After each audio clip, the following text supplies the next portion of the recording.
Welcome back to the Workworks Podcast. Coach Tony here, and today we're going to be talking about ways that you can get your top end speed faster. Okay, simple different things like mechanics and resistance and weightlifting strategies that you can use to get your top end speed faster. So stay tuned. We'll be back in 3, 2, 1. Boom.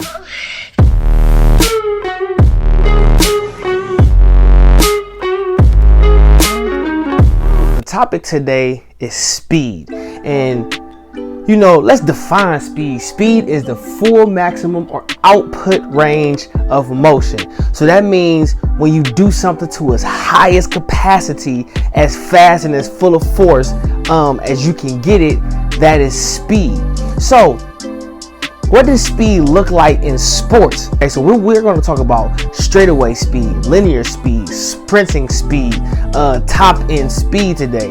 And that is full maximum or optimum range of motion. So the range of motion we want to get full maximum or optimum range in is our arms. We want to get full range in our hip flexion, how we make contact with the ground, and as much force and as much power as we possibly can. So first, let's talk about our mechanics. We want to develop proper running form. Okay, we want to make sure that we're teaching the proper mechanics, and running left arm, right leg, right arm, left leg is proper mechanics because it gives you the most velocity output. When you're swinging your arm back and the opposite leg is coming through, it's giving you optimal velocity from both ends and both sides of your body, pressing you forward, right? So we want to develop hip mobility and hip flexion. So we want to make sure that we get our hips nice and mobile, nice and loose, because once we start sprinting and once we start moving at a high rate, we don't want our muscles to be stiff. We don't want our fast twitch muscles to be stiff. We don't want our hamstrings to be stiff. So what we want to do is we want to get them stretched out. We want to get them flexible. So we want to learn how to quickly strike your feet on the ground. We want that contact with your foot to the ground to be as minute and as small as possible. We want to make sure as soon as you touch the ground and your foot is coming back up, bang, bang, to minimize that time on the ground. Also, keeping your back straight helps with, it's been said to be able to help with your lung capacity. Because your body is elongated and is straight up, you are able to stretch, your lungs are able to expand and stretch out more because you have that perfect posture with that straight back. So that can help you a lot when sprinting. So we want to develop long stride. We want to make sure when we get to our top end speed, when we get to as fast as we possibly can get to, we want to make sure that stride becomes very long. We stretch that stride out. Once we are comfortable in learning how to strike the ground quickly with our feet, we want to make sure that we are spreading that stride out as we develop that quick that quick foot strike. And we also want to develop arm swing. We also want to make sure that we get nice, strong, aggressive, but fast arm swing when we're getting to the top of our speed. We want to make sure that our hands is moving as fast as they possibly can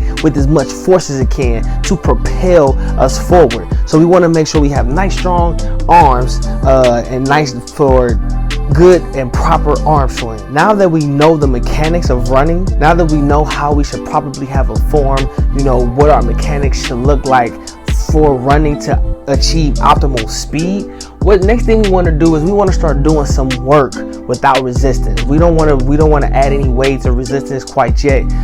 We want to develop the movement. Okay, we want to make sure that we're doing simple things to perfect the movement of running, to perfect the movement of sprinting. We want to make sure we do things like actually sprinting. Get out there and just go do some sprint so you can start develop those mechanics. So you have to get out there, you have to actually go sprint. Another thing you want to do is do some lunges.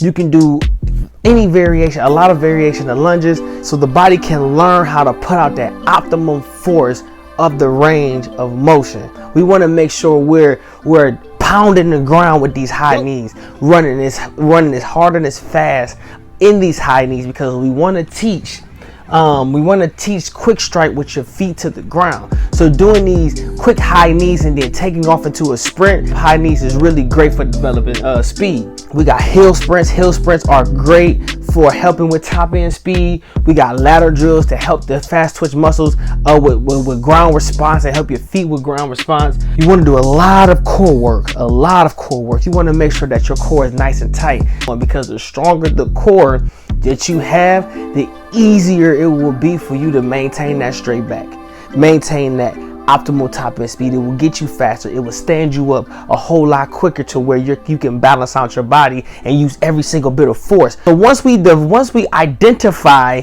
the hiccups in our mechanics, and then we come over here and we do body weight based workouts to develop and perfect our mechanics, then we want to do some resistance bands drills. So doing some uphill sprints with someone holding the resistance band. Okay, do some sled pulls, do some sled pushes, some sled pulls and some sled pushes. Once we get to the weight training part and strengthen the muscles, and once you have your mechanics down, once you get from step 1 to step 3 in this phase, I promise you will be running faster, you will be getting stronger, and you will be more productive on the field or your area of play. My name is Coach Tony, and thank you for watching the WorkWorks podcast. Remember, when you conquer the day, you conquer your life, and we'll see you at the top, because there's no place better. Please, if you stayed this long, give me a like, give me a share, and just help me grow my channel. We'll see y'all in another episode.